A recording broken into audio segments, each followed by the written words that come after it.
Baik, Assalamualaikum warahmatullahi wabarakatuh. Sebelumnya perkenalkan nama saya Rizal Bagus Hidayat dengan NIM 2224 10 10 10 45 dari kelas A.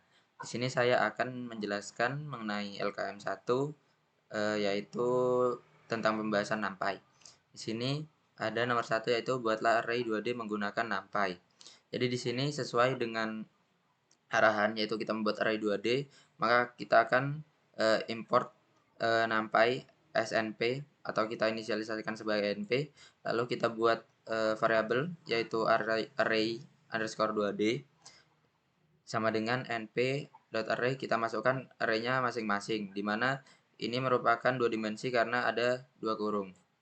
Lalu kita print saja. Untuk runningnya seperti ini, maka akan tercipta array dua dimensi. Lalu untuk nomor 2, langkahnya sama yaitu buatlah array 3D menggunakan NumPy. Kita akan lakukan hal yang sama, tapi di sini ada 3 kurung yang berbeda. 3 dimensi arraynya. Jika di run adalah seperti ini, maka akan tercipta 3 dimensi array.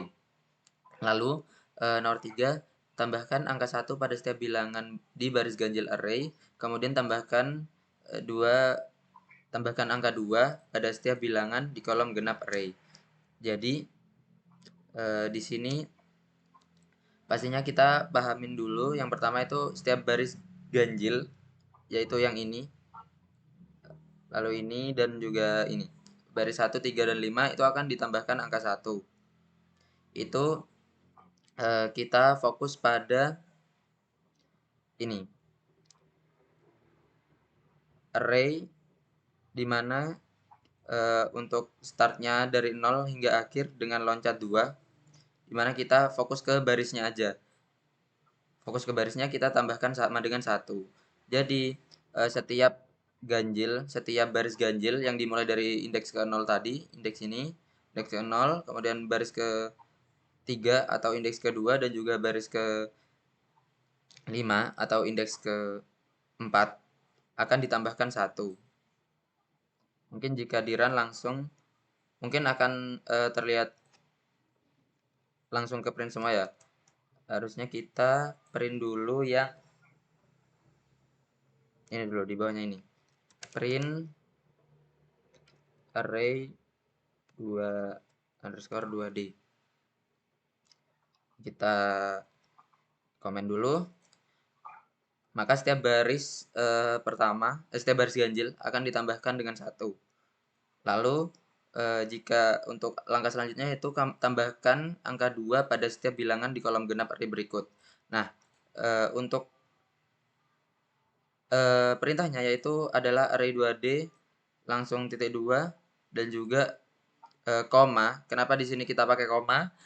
Berbeda dengan yang pertama, itu kita tidak ada komanya. Jadi koma ini sebenarnya defaultnya yang pertama itu baris dan setelah koma itu adalah kolom. Jadi kalau misalkan di array 2 dimensi kan kita fokusnya awal baris ya, kita gak fokus barisnya. Jadi kita kosongi aja dengan nilai defaultnya. Jadi untuk setiap semua baris dan khusus kita slicing lagi untuk yang kolom genap. Jadi kita mulai dari kolom 1. Kenapa indeks 1? Karena yang genap itu dimulai dari indeks 1 yang ini. Jadi dengan stop sampai akhir dan juga loncat 2. Stepnya loncat 2. Jadi kita tambahkan angkanya 2.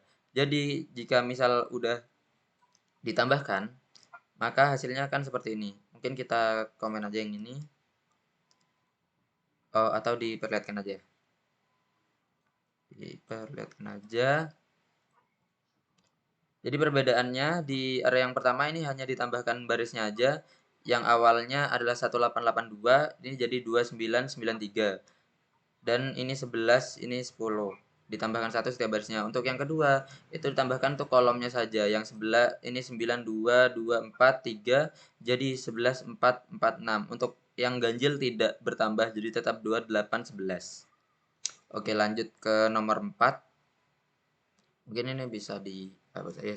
Lanjut aja nomor 4. Baliklah sumbu Z array 3 dimensi. Nah, sesuai arahan kita akan balik sumbu 3 dimensinya. Kita buat dulu array-nya.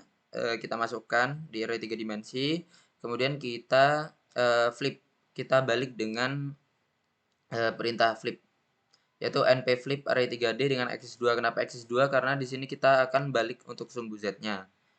Untuk running code-nya seperti ini, akan terbalik secara sumbu Z-nya.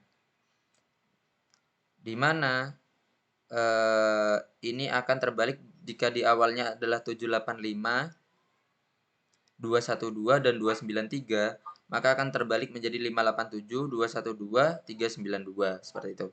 Begitu juga untuk baris kedua, 477 menjadi 774, kemudian ini 589, seperti itu. Untuk nomor 5, ubahlah array pada soal nomor 4, 2D, menjadi array 2D berukuran 6x6. Untuk hint gunakan perintah reshape. Jadi di sini sebenarnya agak sedikit ambigu, yang kita gunakan adalah array yang sudah di flip tadi atau untuk array yang ada di nomor 4 ini. Jadi saya gunakan untuk yang nomor 4, di mana kita masukkan dulu array-nya, kemudian kita flatten. Array 3D di flatten, kenapa? Karena kita pastinya akan ubah dari 3 dimensi menjadi 1 dimensi terlebih dahulu agar bisa dirubah-rubah. Lalu kita akan reshape array 1D itu tadi, 1 dimensi menjadi array 2 dimensi sesuai arahan dengan ukuran 6x6. Kita masukkan saja 6x6, dan untuk running code-nya adalah seperti ini. Nah, akan terbentuk array 2 dimensi dengan ukuran 6x6. Lalu selanjutnya di sini sebentar.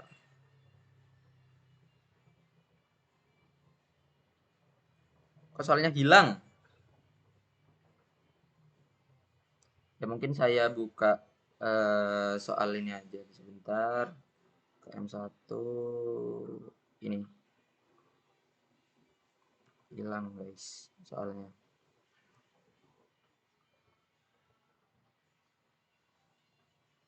Ya, untuk soalnya yaitu ubahlah matriks kiri menjadi matriks sebelah kanan. Mungkin matriks kiri kan udah diidentifikasi kalau misalkan 5 10 10 7 ini mau ditukar di sini 5 10 10 10 7. Jadi ini kan terpisah, sebenarnya terbalik menyilang seperti ini. Jadi langkah yang pertama kita pasti akan balik secara vertikal dan juga horizontal, atau terserah kalau mau horizontal dulu gak apa-apa, vertikal dulu gak apa-apa. Jadi kalau misal kita bagi untuk kanan kiri atau kita balik secara horizontal, secara vertikal, akan dibagi dulu kanan dan kiri. Jadi kita bagi matriksnya yaitu menjadi 2, yaitu ini bagian kiri dan bagian kanan. Lalu untuk barisnya kita kosongi karena kita fokus ke kolom. Kalau misalkan mau bagi vertikal, dan juga ini untuk kolomnya kita isi dari awal hingga indeks 2, di mana indeks 2-nya itu gak ikut. Jadi hanya indeks 0 dan 1, dan juga indeks 2 sampai akhir, yaitu indeks 2 dan juga 3. Jadi kita bagi untuk kirinya 0 sampai 2, dan juga indeks kanannya 2 sampai akhir. Dimana lalu kita akan gabungkan kembali, tetapi yang kiri jadi kanan, yang kanan jadi kiri. Jadi misal kalau kita print, mungkin kita print dulu di sini matriksnya.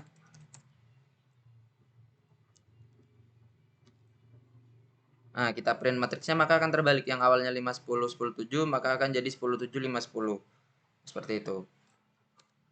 Oke, kalau sudah dibalik secara vertikal, kita langsung balik lagi secara horizontal, dimana kita fokuskan dengan variabel atas bawah.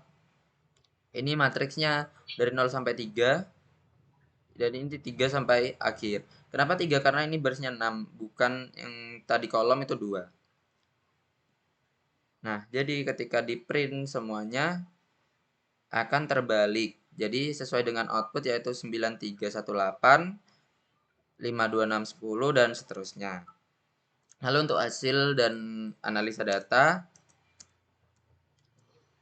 yaitu dari 6 soal di atas ada beberapa yang telah dipelajari, yaitu kita membuat array baik array 2 dimensi dan juga 3 dimensi, di mana array 2 dimensi ini bisa diidentifikasi dengan ada 2 kurung di ujungnya, atau array dalam array, di mana array 3 dimensi juga dapat diidentifikasi, maaf ini tipe, identifikasi, dengan cara adanya 3 array atau array di dalam array di dalam array.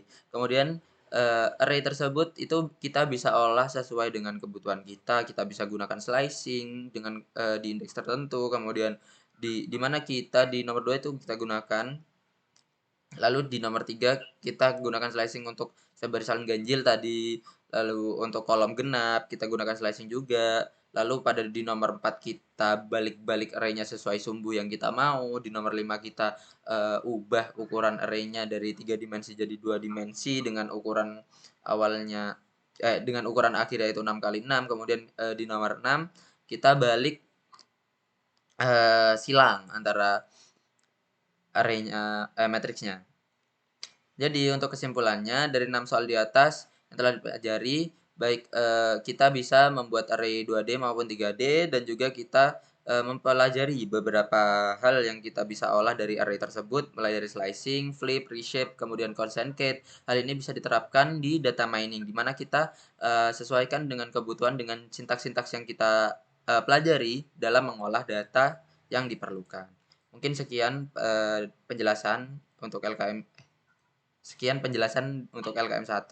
Mohon maaf apabila ada salah kata. Wassalamualaikum warahmatullahi wabarakatuh.